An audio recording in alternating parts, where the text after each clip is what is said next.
Bienvenidos y bienvenidas a Perspectiva Democracia Bicentenaria. Esta es la segunda parte de la entrevista donde conversamos del ideario que tiene cada candidatura hacia la presidencia de la República. Estoy con José María Villalta Flores Estrada, conversando sobre esa Costa Rica Bicentenaria. ¿Cómo está, José? Hola Marlon, un gusto estar nuevamente con ustedes y un saludo también para toda la gente que sigue esta transmisión.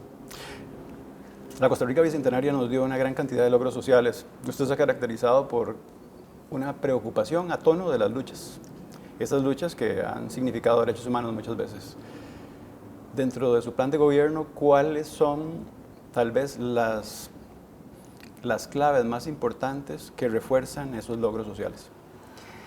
Sí, yo creo que se trata de recuperar, rescatar, resignificar lo bueno que hemos logrado como sociedad, pero no para volver al pasado, sino para transformarlo y que nos permita sortear los retos del nuevo siglo.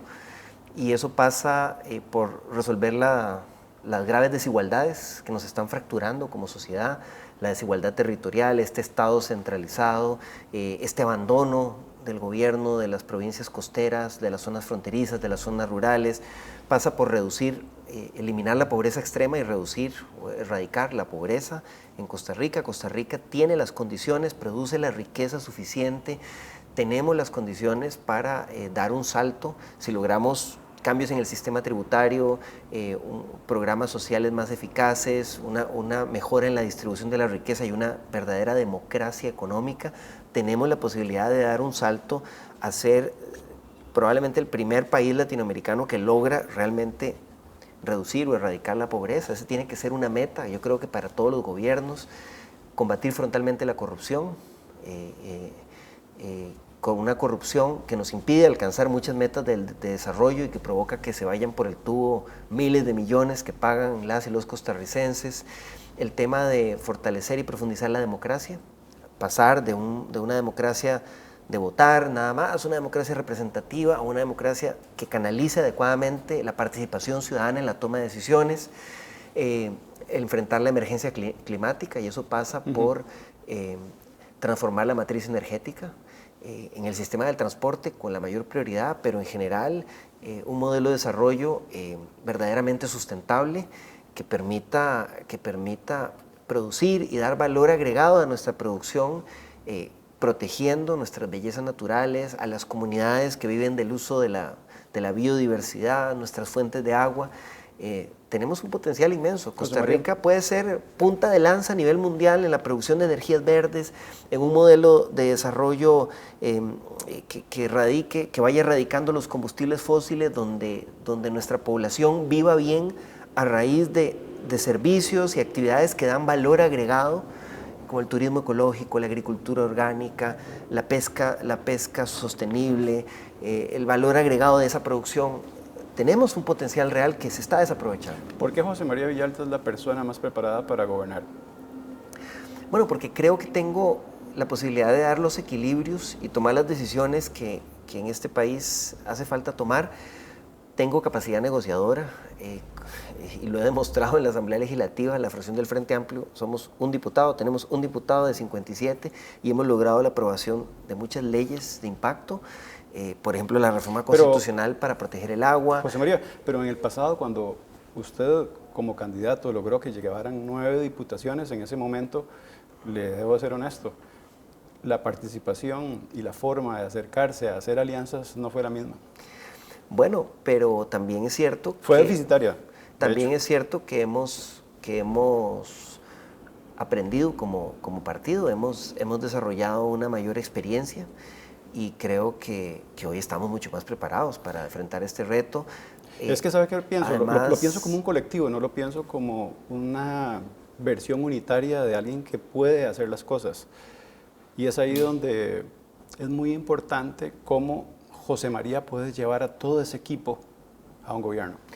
Bueno, pero precisamente como partido nos hemos fortalecido muchísimo. Si ustedes ven las candidaturas que estamos presentando para la Asamblea Legislativa, hay una mezcla muy buena de experiencia y juventud, personas jóvenes, caras frescas en la política, pero muy preparadas, muy conocedoras de la realidad nacional. ¿Cuáles son las 3 caras que más le podría tener fe si se podría decir de esa manera. Bueno, es que si usted ve nuestras candidaturas a la Asamblea Legislativa, todas son caras que dan fe. Usted ve a Sofía Guillén, por ejemplo, economista, o Jonathan Acuña, usted ve a Ariel Robles, a Priscila Vinda, son personas jóvenes con un inmenso potencial, con conocimiento, pero que al mismo tiempo están renovando la política. Hay tres temas que me preocupan. Uno tiene que ver con economía, el otro tiene que ver con educación y, por supuesto, el otro tiene que ver con trabajo.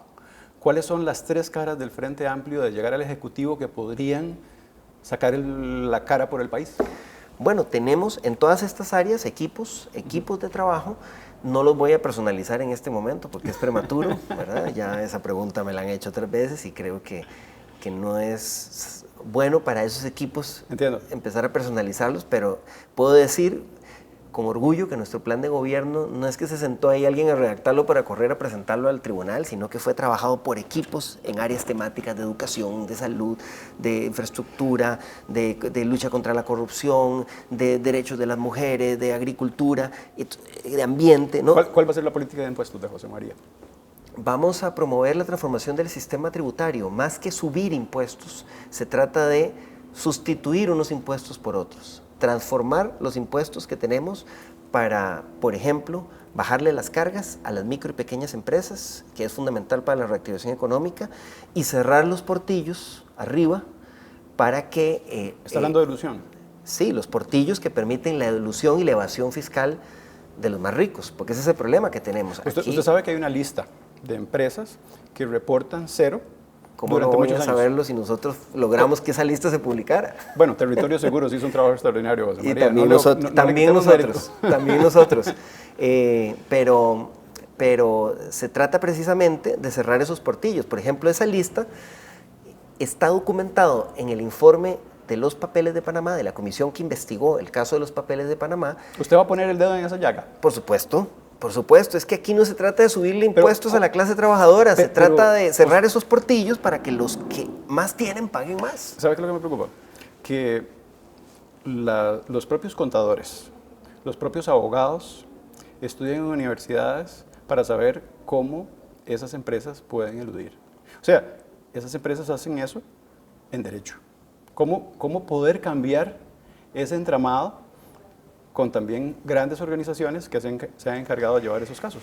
Necesitas gente igualmente estudiosa. Las hay. Las tenemos, que identifiquen los portillos legales que favorecen, por ejemplo, la evasión utilizando paraísos fiscales o, por ejemplo, haciendo un uso abusivo de las sociedades mercantiles. Esos portillos están identificados desde el informe de los papeles de Panamá. En este periodo logramos que avanzaran algunas cosas tímidamente en la discusión del plan fiscal, pero la mayor parte de los cambios se quedaron relegados porque no hubo voluntad política. Y entonces, obviamente, esperamos tener la fuerza para poder impulsar esos cambios, pero están identificados, es decir, no es que estamos enfrentándonos a una nebulosa que no sabemos dónde está el problema, no, está identificado los portillos que hay que cerrar para reducir significativamente la evasión y el fraude fiscal en Costa Rica. Y si eso lo hiciéramos, podríamos hacer una transformación del sistema tributario para darle más bien un mayor alivio fiscal a las pequeñas y medianas empresas y que el sistema sea más justo, más progresivo. En el plan fiscal de este gobierno, del 2018, se modernizó el IVA. El impuesto de venta se convirtió en el IVA, ¿no? que es algo que golpea a toda la ciudadanía, pero el impuesto de renta, que es el que grava la riqueza y que debería garantizar que el más rico pague más, el impuesto de renta solo le hicieron parches con curitas, no quisieron hacer esa transformación que es necesario hacer. Entonces ahí tenemos una tarea pendiente. ¿Cuánto está invirtiendo José María Villalta para ser candidato presidencial? ¿Y cómo piensa con ese dinero también impulsar las diputaciones? Bueno, yo para ser candidato no he tenido que poner un 5 de mi bolsa, yo hago una contribución mensual a mi partido, de parte de mis ingresos como diputado, que es un compromiso que adquirí en el Código de Ética. Es una contribución mensual de 1.100.000 colones que me rebajan automáticamente el salario, ¿verdad? Eso lo hace automáticamente la Asamblea. Es un compromiso que adquirí, pero para ser candidato propiamente no he tenido que poner ni un 5. Somos un partido que cuida los 5 del pueblo costarricense. Tenemos una trayectoria absolutamente limpia en todas las liquidaciones del Tribunal Supremo de Elecciones, no nos han señalado. Pero son liquidaciones que no han sido de 100.000 colones, José María. No, son liquidaciones grandes, pero digo, cuando hemos gastado plata en las campañas, que siempre hacemos campañas austeras, no gastamos las millonadas que pagan los que Pero gastan. ¿cuánto es el monto, José María? Más o menos. Bueno, en este momento... ¿Sabe por qué? Porque a usted le distingue eso, hablar siempre muy franco y directo. Y con todas las personas con las que he conversado, siempre le rehuyen a esa respuesta. No le pueden decir a la gente que al final vota cuánta plata se gasta, ni es algo que está totalmente limpio y ordenado. Bueno, estamos tramitando un préstamo de entre 400 y 500 millones de colones. Todavía no está firme, todavía no podemos tener un monto exacto, y a eso habría que sumarle las contribuciones que logremos obtener, que lo que hacemos es muchas pequeñas contribuciones de gente simpatizante, mucho trabajo voluntario, para tener un presupuesto global de la campaña. Pero lo que sí les puedo garantizar es que será una campaña austera, una campaña que no despilfarrará la plata del pueblo, y como todas nuestras otras liquidaciones, una campaña absolutamente libre de cualquier cuestionamiento, que eso otros partidos no lo pueden decir. Por ejemplo... ¿Cómo cuáles partidos? Bueno, es que casi todos han tenido cuestionamientos. En este momento, de los partidos que puntean en las encuestas, o han sido condenados... Hay dos condenados. Hay dos condenados, pero hay varios que están con investigaciones graves en el Tribunal Supremo de Elecciones, que el tribunal ha elevado. Liberación tiene casos elevados ante la Fiscalía, que esperemos que no los dejen prescribir. Restauración Nacional, o de la campaña de Fabricio, ni se diga. De la Unidad hay varios casos también elevados ante la Fiscalía. Es decir, son partidos que tienen... Ahora que usted menciona esa hoja de ruta de candidaturas presidenciales que podrían inclusive ser cuestionadas no por ellos, sino por los partidos que ellos representan, ¿cuál de todas las candidaturas hacia la presidencia de la República usted considera que no está preparada para llegar a dirigir este país? Bueno, yo tengo cuestionamientos a muchas de esas candidaturas, pero creo que es sobre todo el pueblo costarricense el que tiene que decirlo. Yo prefiero hablar más de lo que podemos hacer nosotros. ¿Sabe de llegar a una segunda ronda que necesitaría hacer alianzas, José María? ¿Ve compatibilidad con alguno de los partidos entonces? Lo que veo es que las alianzas hay que hacerlas. Las alianzas no se pueden descartar a priori, ¿verdad? Habrá que ver con cuáles, porque creemos que las alianzas, más que repartidera de puestos, que fue lo que ha fracasado en el pasado, más que repartidera de puestos, las alianzas tienen que ser... La falsa unidad del PAC. Sí, porque la falsa unidad del PAC fue a costa de traicionar su propio programa y entregarle, por ejemplo, el control de la política económica al grupo de PISA y de Horizonte Positivo. Eso me lo dijo Welmer cuando lo entrevisté. Y eso no es una unidad, o sea, una unidad es con base en un programa común, pero respetando tus principios, buscas acercar a otras fuerzas. En la Costa Rica actual, quien gane las elecciones va a tener forzosamente que buscar alianzas, pero las alianzas tienen que ser programáticas, sobre principios y sin desdibujarte de forma que terminas traicionando al electorado. Pero lo que quería decirte también es que esperamos para esta campaña subir muchísimo el estándar de transparencia, que el pueblo de Costa Rica sepa todo sobre nuestro financiamiento, que nuestras candidaturas hagan públicas, vamos a hacer públicas todos nuestros intereses patrimoniales, como es en otros países. Yo voy a hacer pública toda la información sobre mis bienes, mis deudas, mis activos, mis pasivos, mi patrimonio, para que la gente sepa cuáles son mis intereses, si tengo algo o no tengo algo. Y ojalá que los demás partidos también hagan eso, porque es la única forma de... ¿Legalización de la marihuana, José María? Yo creo que hay que avanzar hacia eso.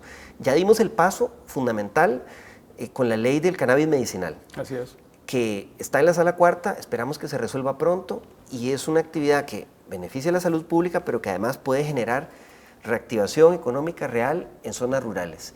Pero recreativa. Pero no hay que, por eso digo, el primer paso es el cambio con cannabis medicinal, pero creo que tenemos que abrir la discusión sobre el recreativo. Lo veo como un cambio progresivo.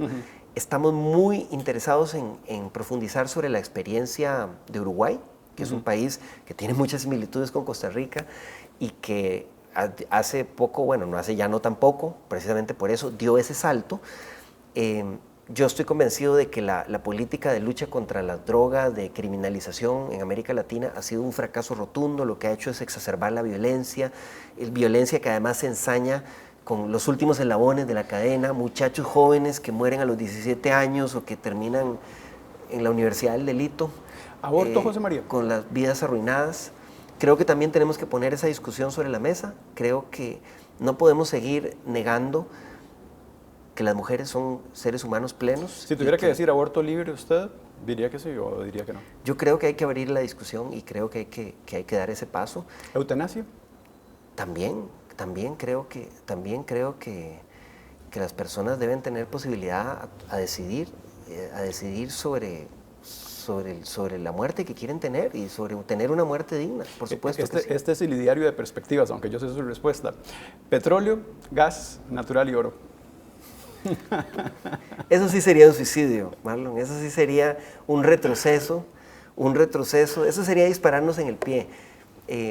El futuro de Costa Rica... Menos con su trayectoria. El futuro de Costa Rica, no, pero es que además, bueno, ni hablar desde el punto de vista ambiental, ¿verdad? Ambientalmente, nosotros tenemos que hacer esfuerzos sostenidos para salvar este planeta, y eso significa combatir la emergencia climática, dejar de quemar petróleo, ¿verdad? Entonces sería Costa Rica entrando en una actividad que está destruyendo el planeta, a pesar de que somos, entrando tardíamente, a pesar de que somos uno de los países más afectados por el cambio climático.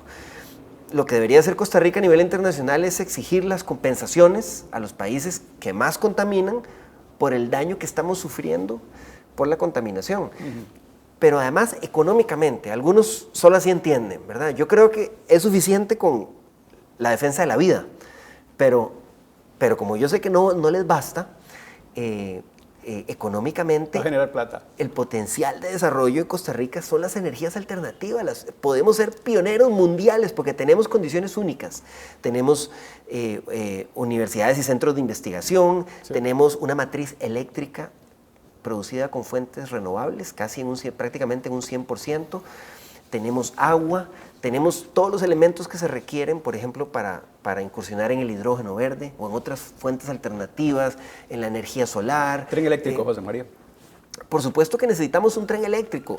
En el 2013, cuando fui candidato por la primera vez, posicionamos la propuesta del tren eléctrico. Incluso logramos que se aprobara una ley para modernizar el Incofer y salvarlo del coma inducido en que lo tenían Liberación y la Unidad.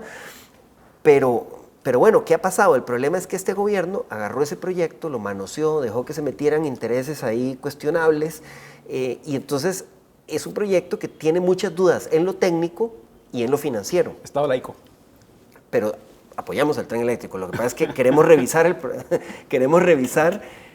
el proyecto presentado por este gobierno. Sí, Estado laico, sí, totalmente, sí, es necesario dar ese paso. El Estado laico no significa negar la religión, todo lo contrario, es potenciar la libertad de culto, pero sin un Estado que tome partido en temas en los que no debería entrometerse. José María, ¿cuál es su posición respecto al gobierno actual nicaragüense? Soy absolutamente crítico de ese gobierno. Creo que es un gobierno que violenta los derechos humanos, que ha roto con la democracia y que es indefendible. Hay miembros de su partido que no están tan de acuerdo con esa posición, o al menos guardan una muy buena relación con el gobierno actual del presidente Ortega. Yo no creo que quede nadie en mi partido que guarde una buena relación con el gobierno actual de Ortega. Lo que pasa es que en mi partido hay muchas personas que reivindican la historia de la lucha contra la dictadura de Somoza y esos orígenes del sandinismo, que no es Daniel Ortega. Yo creo que Daniel Ortega ha traicionado más bien esas luchas. Entonces hay muchas personas que reivindican la lucha de Sandino, la lucha de la revolución sandinista, donde muchos costarricenses incluso pusieron su pellejo. No, yo entiendo la parte teórica de eso. Era una lucha democratizadora, era una lucha liberadora, democratizadora, no para caer en una nueva dictadura. Y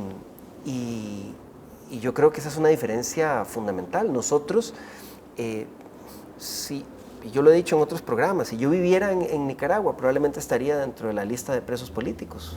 Así es. Porque nosotros aquí desde nuestras posturas defendemos el derecho de la ciudadanía a manifestarse, el derecho de las comunidades campesinas a oponerse a un megaproyecto que destruye sus tierras, el derecho de las organizaciones de derechos humanos y de mujeres a reivindicar sus derechos sexuales y reproductivos. ¿Han enviado algún tipo de documento formal ustedes en contra de esa forma de gobernar lo ha hecho público de algún modo hacia el presidente Daniel Ortega? Nosotros hemos emitido ya varios pronunciamientos públicos de la Comisión Política. Yo desde el año 2010 yo sé porque, he emitido pronunciamientos. ¿Sabe por qué se lo pregunto? Porque sé su posición y sus últimas declaraciones a tono de este tema, pero claramente existen dudas de parte de la ciudadanía al respecto de muchos miembros que han participado activamente de un montón de actividades. Y entiendo que usted me está diciendo ahora que usted estaría seguro que no existe ninguno que guarde simpatía en este momento. Yo pienso que en la militancia del Frente Amplio una abrumadora mayoría comparte mi postura absolutamente crítica y de repudio a las violaciones a los derechos humanos que se dan en Nicaragua. Obviamente también pensamos que la solución no es una nueva invasión militar o bloqueos económicos que terminen castigando al pueblo nicaragüense. O sea, lo que creemos es que la salida a la crisis nicaragüense debe ser una salida democrática, pacífica, de recuperación de esa senda democrática. Yo detesto las etiquetas, José María, y hemos encontrado en campañas la polarización donde separan neoliberales de comunistas, de neopentecostales. Esos discursos aparecen. Y es muy importante para un programa como Perspectivas, Democracia Bicentenaria del Colegio de Periodistas y de Voto Cero, un proyecto ciudadano que ya tiene 10 años, de tratar de llevarle un voto informado a la gente, saber que esas etiquetas deben relegarse un poco a un lado y que tengamos una clara versión de dónde se ubican ideológicamente las personas. Siempre que tengo a alguien de frente, o al menos en todas las entrevistas que he hecho, todos quieren ser de centro. ¿Cómo se decanta José María Villalta? No, yo soy claramente de izquierda democrática. Yo me defino como socialista democrático y lo que trato de lograr es que el centro se acerque a las posturas y a los principios que defendemos. La mayoría de partidos en Costa Rica se han corrido a la derecha totalmente, ¿verdad? Y eso significa, ser socialista democrático significa defender profundamente la lucha por la justicia social, combatir toda forma de explotación y de discriminación del ser humano y defender la democracia económica. Yo creo que así como estamos absolutamente convencidos de la democracia política y creemos que cada persona tiene derecho, sin importar dónde nació y cuáles son sus condiciones socioeconómicas, tiene derecho a votar y que ese voto vale igual, yo creo firmemente que cada ser humano, por eso el hecho de serlo, tiene derecho a participar, a tener una parte de la economía suficiente para satisfacer sus necesidades básicas, para vivir dignamente. Y eso no lo garantizamos en la Costa Rica actual, donde hay seres humanos que no tienen nada. Entonces, creo que no vamos a ser plenamente democráticos hasta que no tengamos también una sociedad donde todas las personas puedan satisfacer plenamente sus necesidades básicas. Usted habló de logros clásicos del pasado.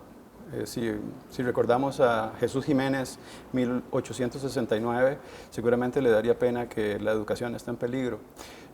José María, para el Colegio de Periodistas es muy importante la difusión de las ciencias de la comunicación colectiva y, por supuesto, la libertad de expresión.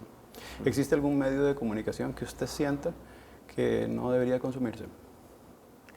No, yo creo que la libertad de expresión debe garantizarse plenamente. Creo que si algún medio incurre en ofensas hacia otras personas, existen los mecanismos para reclamar las aclaraciones, las rectificaciones, los derechos de respuesta, pero creo que la sociedad debe ser absolutamente libre y que los medios de comunicación deben ser los más diversos y plurales. O sea, más bien creo que la única política pública posible en este tema es tomar medidas para garantizar esa pluralidad y diversidad de medios de comunicación. ¿Una nueva ley de radio? Creo que es necesario actualizar la legislación sobre radiodifusión del país. Tenemos una ley de radio del 58, ¿no? Del 58, del siglo pasado, una ley de radio que fue hecha en una época en la que no existían, por ejemplo, la digitalización, las tecnologías que tenemos ahora. Ni siquiera existía la televisión. La primera transmisión fue en el 60, José María. Imagínese usted, ni siquiera existía la televisión cuando se hizo la ley de radio. ¿Cuál es la lucha más importante en el marco de los derechos humanos para el 2022? Para el 2022, bueno, yo creo que ya me soplaste, Marlon. Para el 2022 tenemos que recuperar nuestro sistema educativo. El informe del Estado de la Educación lo dice, José María. Estamos en una emergencia educativa. Apagón educativo, así lo titularon. Y necesitamos, lo primero, reconocerlo, hacer una declaratoria de que estamos ante una emergencia educativa, para que todos los recursos se canalicen, como tiene que ser, Ojalá que sí. hacia cerrar esa brecha que ya existía, que se ha generado. Pero tenemos, por ejemplo, que volver a la presencialidad, porque la presencialidad no tiene que ver solo con las facilidades para que los muchachos y muchachas puedan recuperar más rápido ese rezago en los contenidos educativos, no tiene que ver con poder volver a socializar, con poder tener acceso más directo a los programas de equidad, proteger la salud mental y el desarrollo de la niñez. Es un tema urgente, pero no podemos volver a la presencialidad si tenemos 500, 600 centros educativos con órdenes sanitarias o que se están cayendo a pedazos aunque todavía no tengan órdenes sanitarias, o lugares donde ni siquiera hay centro educativo. Entonces tenemos que canalizar todos los recursos para invertir en la infraestructura que nos permita salvar nuestro sistema educativo. Gracias por esta conversación, don José María. Siempre es un placer. Estamos empezando apenas. Bueno, ya tendremos la oportunidad, ojalá en una segunda ronda, de conversar con quienes lleguen a ese encuentro. Un gusto. Gracias, Marlon. Para hacer Democracia Bicentenaria desde perspectivas en el Colegio de Periodistas y Profesionales en Comunicación, estamos haciendo la tarea, así que les invito a que sigan no solamente las transmisiones del colegio, sino también las de Voto CR y, por supuesto, las que hemos logrado ubicar en canales regionales, medios alternativos y, por supuesto, también en televisión abierta y televisión por cable. Hasta luego.